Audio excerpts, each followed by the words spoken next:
Où allez-vous à présent? Là où l'étoile nous mènera.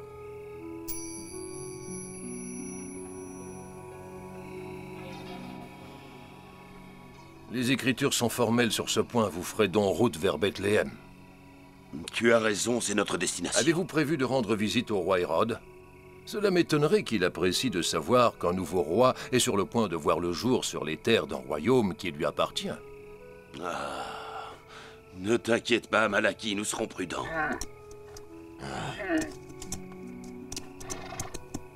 En avant!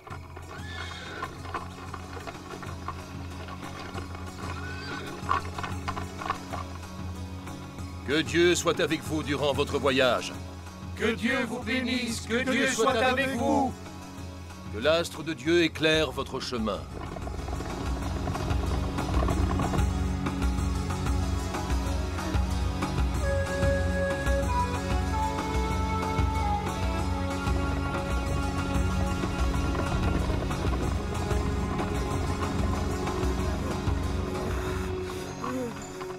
Qu'y a-t-il?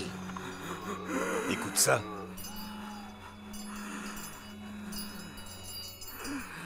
Il y a un lépreux sur notre route.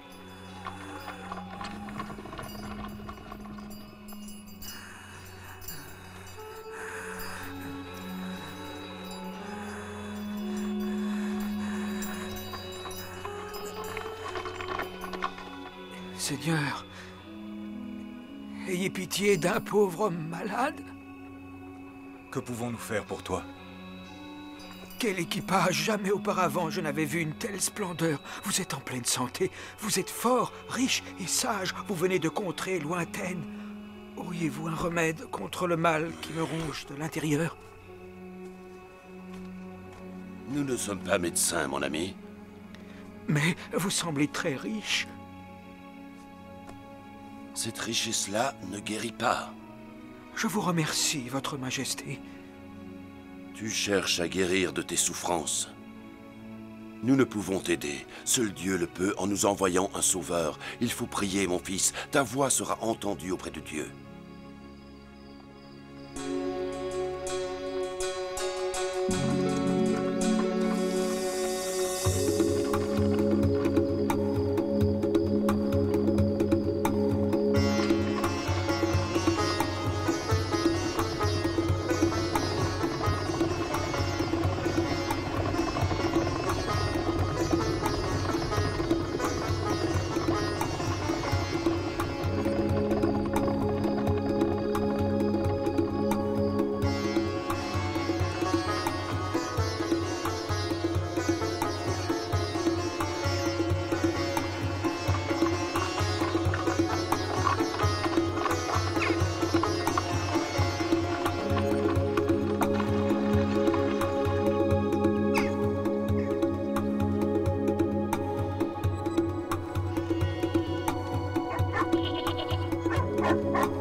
Des choses étranges se sont produites dernièrement, sans compter l'apparition de cette étoile. Ah, que veux-tu dire? Des signes annoncent un événement extraordinaire. Quel signe? Raconte-nous ce qui est arrivé au vieux Zacharie. Zacharie, nous nous connaissons depuis l'enfance. C'est un vieil homme sans descendance, un prêtre. Un jour qu'il était au temple, il pénétra dans le sanctuaire pour brûler de l'encens. Soudain, l'ange du Seigneur apparut devant ses yeux. Oh! Sois sans crainte, Zacharie, car ta prière a été exaucée. Ta femme t'enfantera un fils et tu l'appelleras du nom de Jean. Il sera grand devant le Seigneur. Il marchera devant le Fils de Dieu et préparera au Seigneur un peuple prêt à l'accueillir. Mais c'est impossible. Je suis un vieillard et ma femme est avancée en âge. Voici que tu vas être réduit au silence, sans pouvoir parler jusqu'au jour où ces choses arriveront, parce que tu n'as pas cru mes paroles. Je suis Gabriel, le messager de Dieu.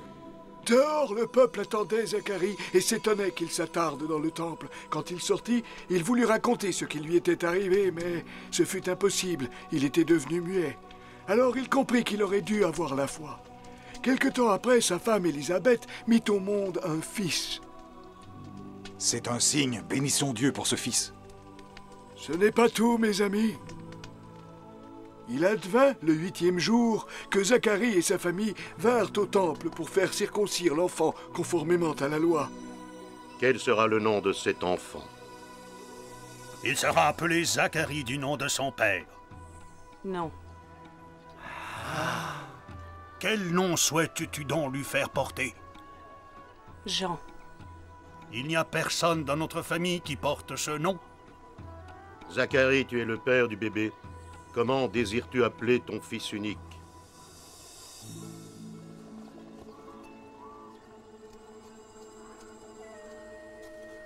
Il a inscrit Jean est son nom. Toute sa vie, il a espéré avoir un fils. Béni soit le Seigneur, le Dieu d'Israël, de ce qu'il a visité et délivré son peuple. Il a retrouvé l'usage de la parole. Il nous a suscité une puissance de salut dans la maison de David, son serviteur, selon ce qu'il avait annoncé par la bouche de ses prophètes. Hein? Et toi, petit enfant, tu seras appelé prophète du Très-Haut, car tu marcheras devant le Seigneur pour lui préparer les voies, pour donner à son peuple la connaissance du salut par la rémission de ses péchés. Il viendra parmi nous pour illuminer ceux qui demeurent dans les ténèbres.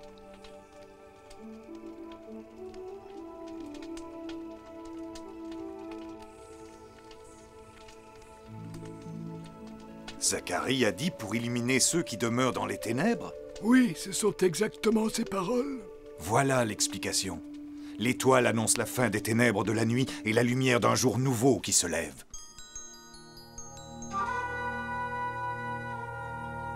Le Seigneur donnera la lumière à ceux qui demeurent dans les ténèbres et l'ombre de la mort afin de guider nos pas dans le chemin de la paix.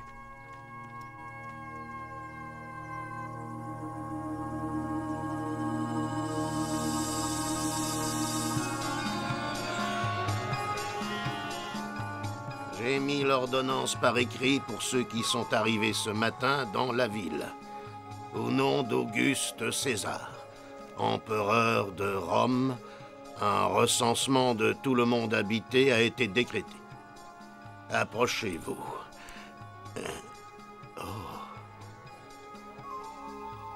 Quel est ton nom? Je suis Josué de la tribu de Benjamin. As-tu une femme? Oui. Avez-vous des enfants? Oui, j'en ai 4. Quelle profession exerces-tu? Je suis berger. Où habitez-vous? Dans le désert, au pied du mont Hébron. Tu as vu ça, femme? Mon estimation de la durée du voyage était exacte. Probablement, Jacek. J'en viens à me dire que s'il me laissait faire ce recensement, on perdrait tous moins de temps. Si tu es si fort, pourquoi ne te fais-tu pas engager? Sinon, tu vas finir par compter nos paroles. Où allez-vous comme ça?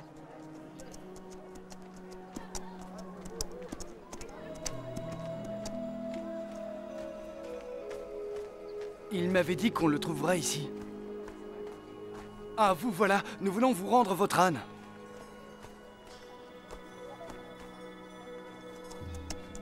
Que le Seigneur récompense votre bonté. Et qu'il vous bénisse, vous et votre enfant.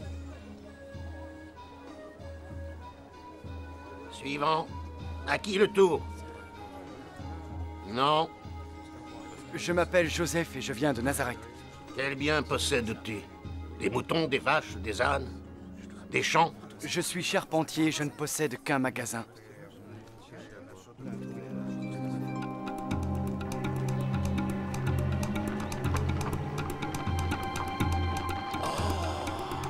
Mais qui sont ces gens? Ah, et d'où viennent-ils?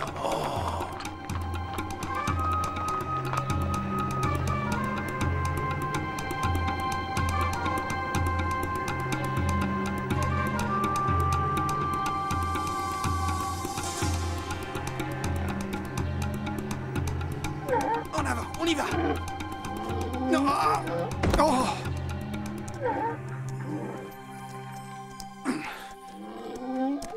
Fiche le camp si tu le prends comme ça. Tu reviendras. Bonsoir. Auriez-vous une chambre de libre? Je suis désolé, mais tout est complet. Il y a beaucoup de monde en ville pour le recensement.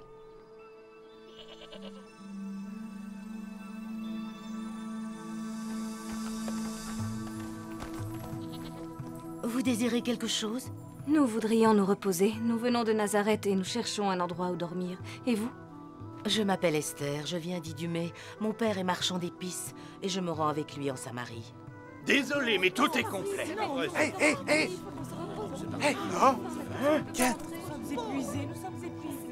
Il y a de la place pour cet homme, mais pas pour nous? Contentez-vous de vous occuper de vos affaires.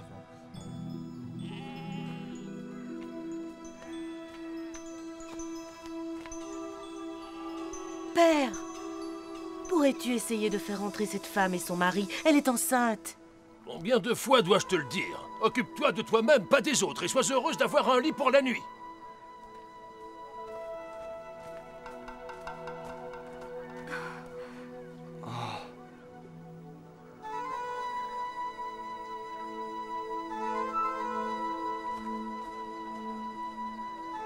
Pourrions-nous dormir quelque part? Ma femme attend un bébé. Nous sommes déjà trop nombreux ici. Nous avons de quoi payer. Nous n'avons vraiment pas assez de place, mais vous pouvez vous installer dans notre étable. Ce ne sera pas très confortable, mais au moins vous pourrez vous reposer. Mais... Ne t'inquiète pas, Joseph, ça fera l'affaire. Allons-y.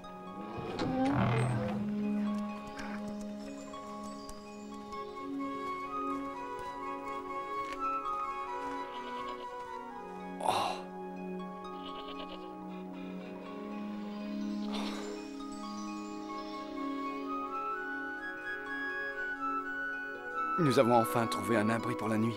Nous serons bien ici.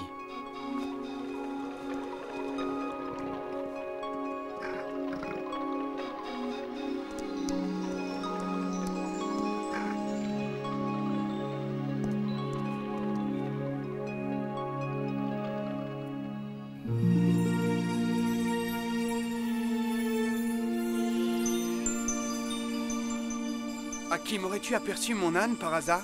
Non. Ne t'en fais pas, les ânes rentrent toujours chez eux. Viens plutôt t'asseoir et profitons de cette belle nuit. Tu as vu la taille de cette étoile, comme elle brille? Tu as raison. Elle ne ressemble à aucune autre étoile.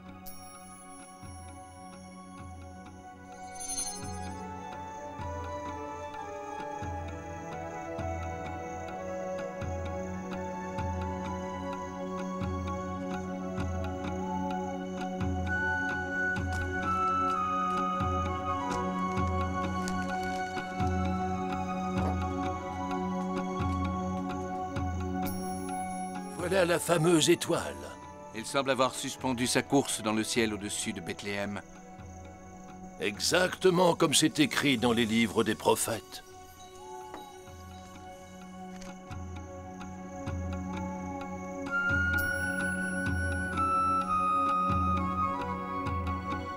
La tradition veut que de telles étoiles soient des manifestations divines.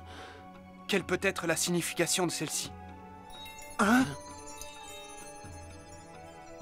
Soyez sans crainte, voici que je vous annonce une grande joie. Mais qui êtes-vous? Soyez sans crainte, car aujourd'hui est né un sauveur dans la ville de David. Suivez la lumière de l'étoile.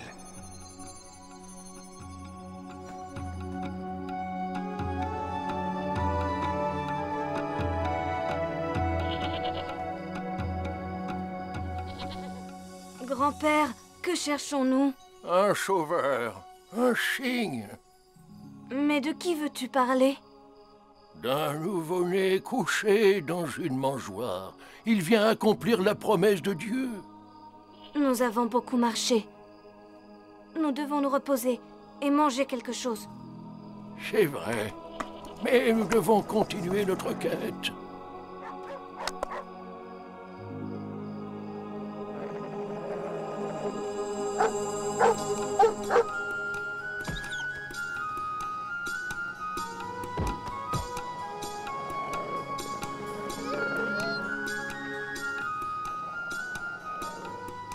Arrêtez, vous deux, cessez de vous disputer.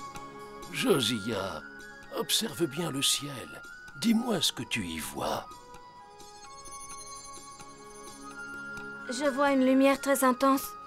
J'ai jamais vu une étoile aussi grosse. C'est le signe que nous attendions depuis si longtemps. Dépêche-toi, il faut y aller. Attends, grand-père, je vais t'aider. Je n'ai plus besoin d'aide, Josiah. J'ai l'impression de voir la lumière, de voir l'étoile.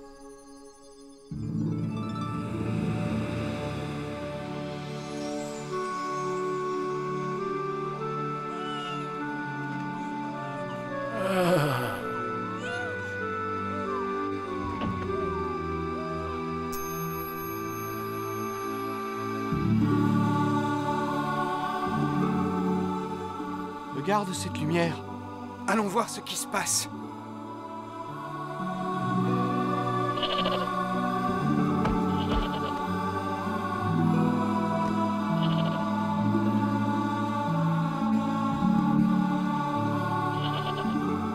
Oh, que se passe-t-il ici?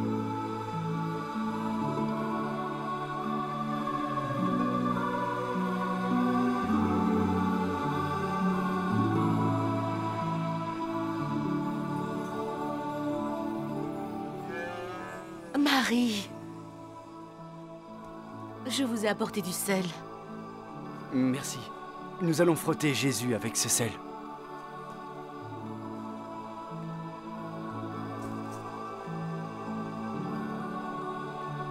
Qu'y a-t-il? Qu'est-il arrivé? Poussez-vous! Je veux passer. Cette étable m'appartient.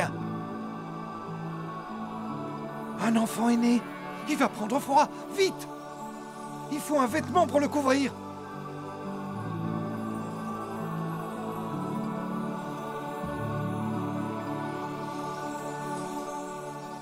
Il est vraiment si petit.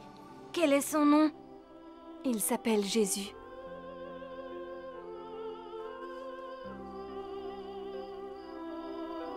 Je sais comment jouer de la flûte. Vas-y alors, joue quelque chose pour Jésus.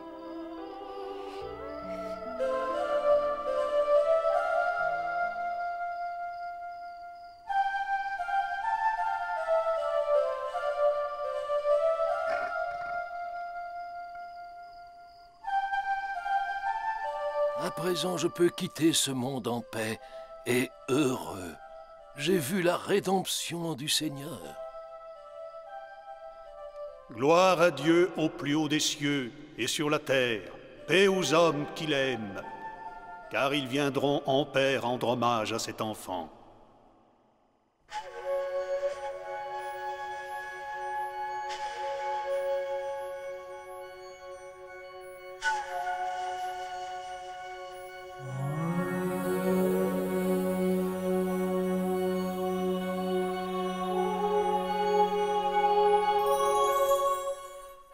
En l'an 754, après la fondation de Rome, naquit Jésus, le protagoniste d'une des plus grandes histoires d'amour du monde.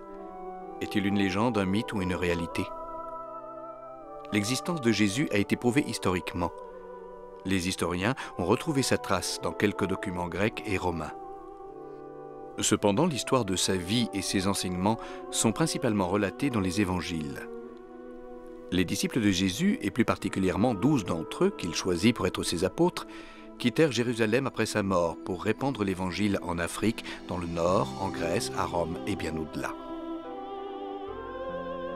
Partout où ils allèrent, ils répandirent la parole du Christ oralement. Effectivement, à cette époque, très peu de gens savaient lire et écrire. Les années passèrent, et les premières communautés chrétiennes se multiplièrent rapidement. C'est alors que se fit sentir la nécessité de mettre par écrit la vie de Jésus ainsi que ses enseignements, et ce pour les préserver et les transmettre aux générations futures. Les évangiles ne furent donc transcrits qu'à cette époque, après une longue tradition orale. L'évangile selon saint Matthieu, l'évangile selon saint Marc, l'évangile selon saint Luc et l'évangile selon saint Jean. Ils ont été réunis pour ne former qu'un seul et même livre, connu sous le nom des évangiles. Le mot évangile vient du grec euangelo, qui signifie bonne nouvelle.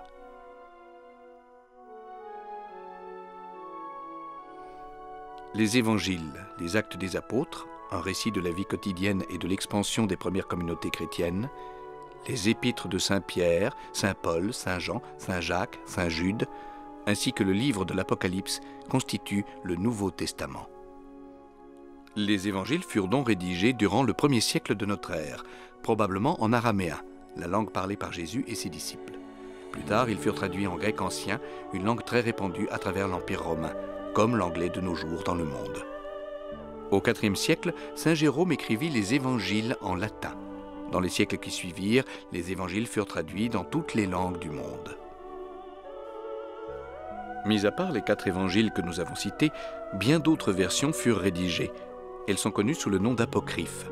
Cependant, seuls les 4 évangiles dont nous avons parlé sont d'inspiration divine et universellement reconnus dans le monde chrétien. Les évangiles font partie du Nouveau Testament qui comprend les 27 livres relatant l'histoire de Jésus et de l'Église. Ce recueil est considéré comme inspiré par Dieu et accepté par toutes les églises chrétiennes. On utilise le terme « nouveau » pour établir une distinction avec l'Ancien Testament, qui rassemble les 46 livres de la Bible dédiés à l'histoire du peuple hébreu, à l'histoire de l'origine de l'homme, de l'alliance, des promesses divines faites aux hommes et de l'attente de la venue du Messie.